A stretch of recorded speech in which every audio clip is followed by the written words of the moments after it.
This kind of approach is kind of the way some students approach preparing for standardized tests. In order to get test scores to go up, teachers will end up teaching to the test. Now, that approach can work, test results often do go up. But it fails the fundamental goal of education, to prepare students to succeed over the long term. So given these obstacles, what can we do to transform the way we transform organizations? So rather than being exhausting, it's actually empowering and energizing. To do that, we need to focus on 5 strategic imperatives, all of which have one thing in common: putting people first. The first imperative for putting people first is to inspire through purpose. Most transformations have financial and operational goals. These are important and they can be energizing to leaders, but they tend not to be very motivating to most people in the organization. To motivate more broadly, the transformation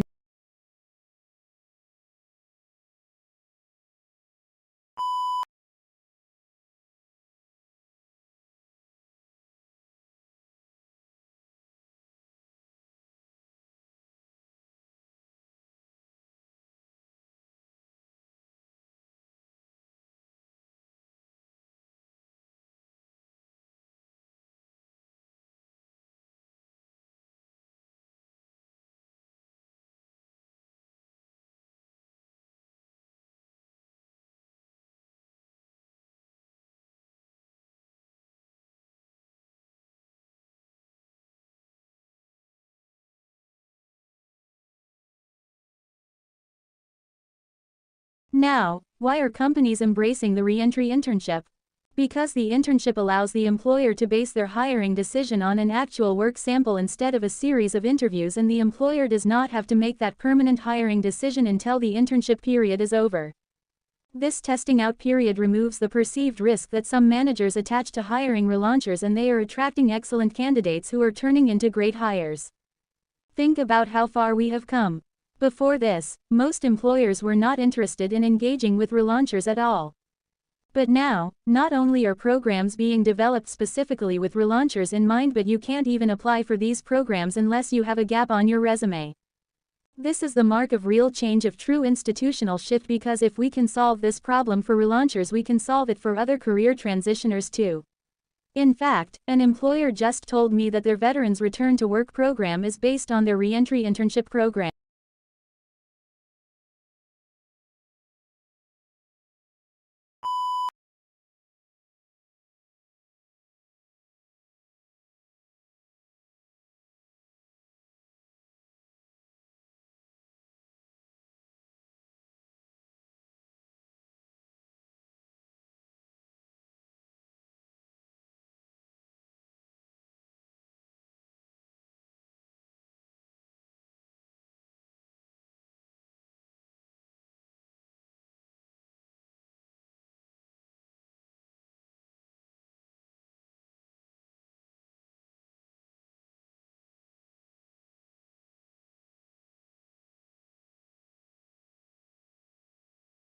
So then begs the question, what if we cover the entire desert with solar panels? How much energy would we actually be able to produce, and how would this change our planet? Let's take a deep dive. For starters, let's begin here.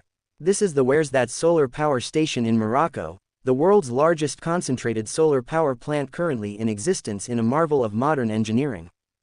Once fully completed and operational, the plant will take up an area of 25 square kilometers and be capable of producing 582 megawatts of electricity. It will even be capable of storing solar energy in the form of superheated molten salt, which allows for further production of electricity even into the night. After investing more than $9 billion into their solar energy objective, Morocco aims to create 4 additional plants similar to this one in the Sahara that will collectively create more than 2,000 megawatts of electricity production, which will be enough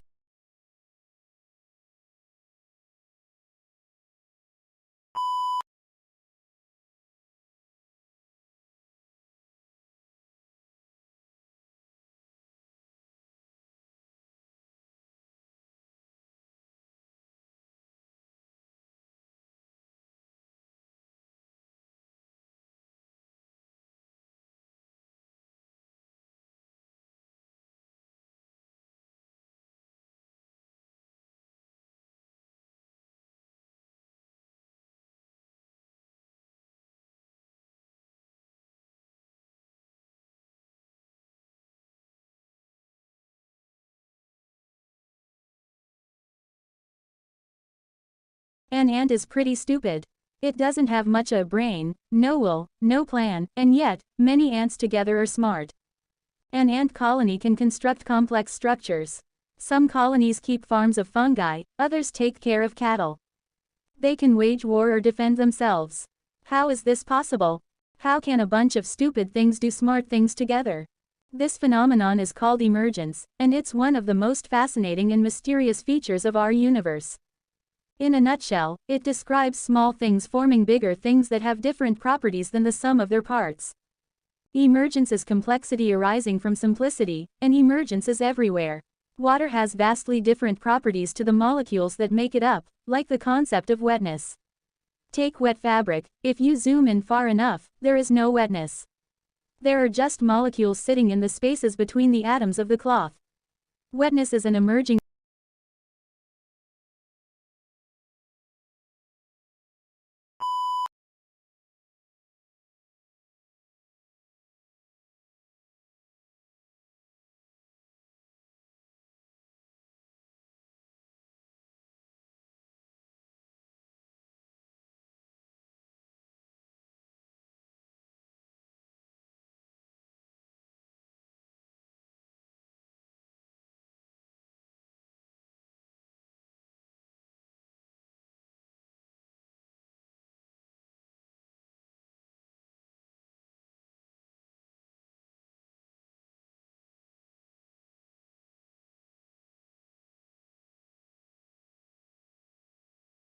But for these things that we actually do really care about and do experience profound regret around, what does that experience feel like?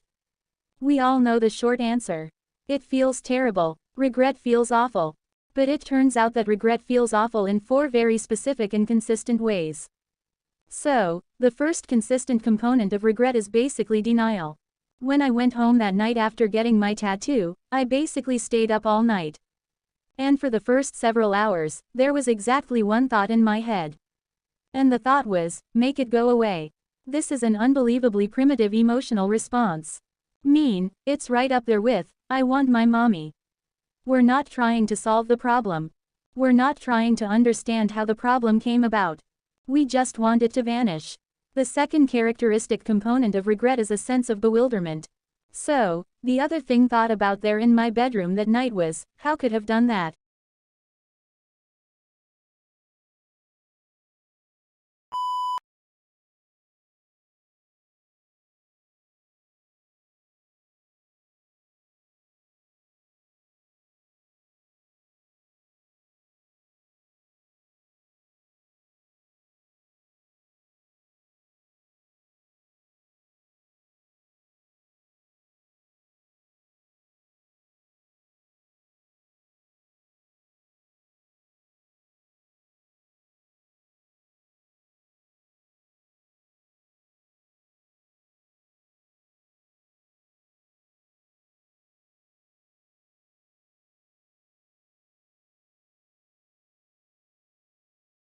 But if we're to ask you a similar question, what percentage of the population do you think is capable of truly mastering calculus, or understanding organic chemistry, or being able to contribute to cancer research? A lot of you might say, well, with a great education system, maybe 20–30%. But what if that estimate is just based on your own experience in a non-mastery framework, your own experience with yourself or observing your peers, where you're being pushed at this set pace through classes, accumulating all these gaps? Even when you got that 95%, what was that 5% you missed? And it keeps accumulating all the way you get to an advanced class, all of a sudden you hit a wall and say, I'm not meant to be a cancer researcher, not meant to be a physicist, not meant to be a mathematician. I suspect that that actually is the case, but if you were allowed to be operating in a mastery framework, if you were allowed to really take agency over your learning,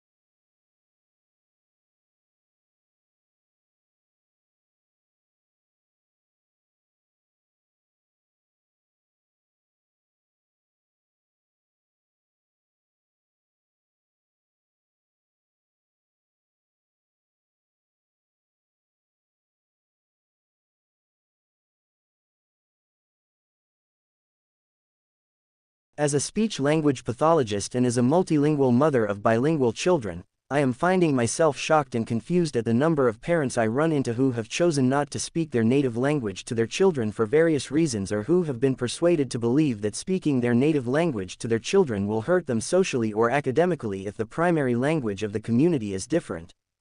So why should parents talk to their children in their native language? The first and simplest reason is that it is the language in which they are likely to be most dominant or proficient, which in turn is the language in which they are able to provide quality language input as well as support effectively and consistently. Even if a parent is able to pick up the language of the community, that parent's vocabulary, grammar skills, and ease of communication will probably remain stronger in the native language.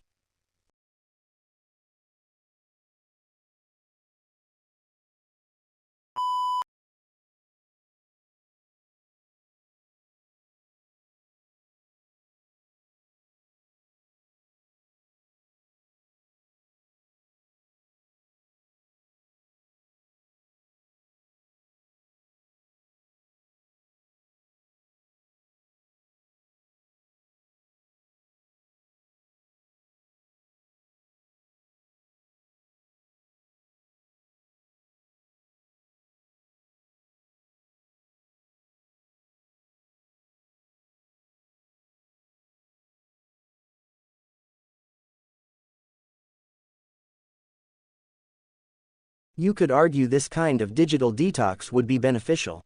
We'd take our eyes off our screens, then strike up real-life conversations with each other. We've discovered that our smartphones can actually make phone calls. We bring back fax machines and start making notes by hand. Well, maybe not fax machines, and hey, we'd still have TV to entertain, as the world would not fall apart. In fact, with almost 4 billion people having no access to the internet worldwide, half of humanity wouldn't notice a difference in the short term. But not you, mighty internet user. You would notice right away. If the internet suddenly flatlined, social media users would start calling each other on the phone, overloading the working telecommunication systems, unless cell phone towers and telephone lines were also shut down. Then you'd go back to writing letters and sending them via post. Forget about wireless file transfers with no Wi-Fi.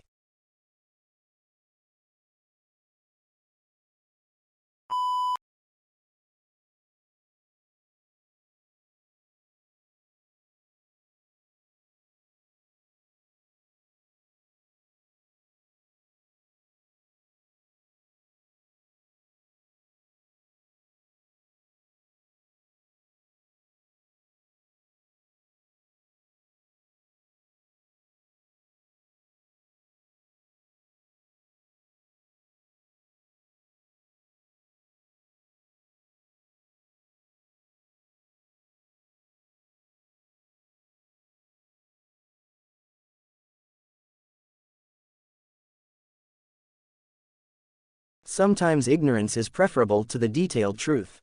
Maybe, we only care about truth insofar as it empowers us. Knowing and thinking about all of the details of every orange tree would just be a psychological burden for the most of us. I'll take illusion over the reality. But can't help but ask, is it possible that the mind is actually accessing a deeper kind of truth? Maybe, the mind is separating the signal from the noise. But what constitutes signal versus noise? Our values. A farmer that values knowing all the details of an orange tree will view it differently than a regular person. Well, where do our values come from? Here's Nietzsche's view from beyond good and evil, behind all logic and its seeming sovereignty of movement. Their two stand valuations are, more clearly, physiological demands for the preservation of a certain type of life. For Nietzsche, our values come from our physiological demands,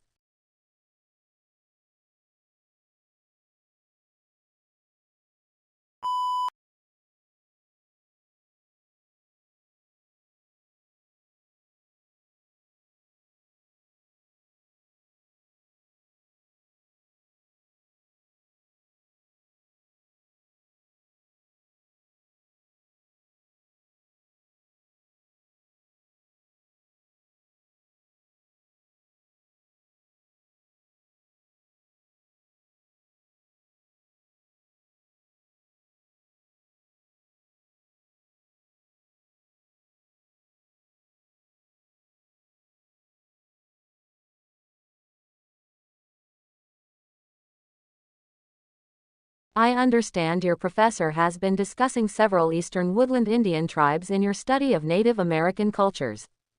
As you have probably all learned, the Eastern Woodland Indians get their name from the forest-covered areas of the eastern United States where they lived. The earliest woodland cultures date back 9,000 years, but the group we'll focus on dates back only to about 700 AD. We now call these Native Americans the Mississippian culture, because they settled in the Mississippi River Valley. This civilization is known for its flat-topped monuments called temple mounds. They were made of earth and used as temples and official residences. The temple mounds were located in the central square of the city, with the huts of the townspeople built in rows around the plaza. The Mississippian people were city dwellers. But some city residents earned their living as farmers, tending the fields of corn, beans, and squash that surrounded the city.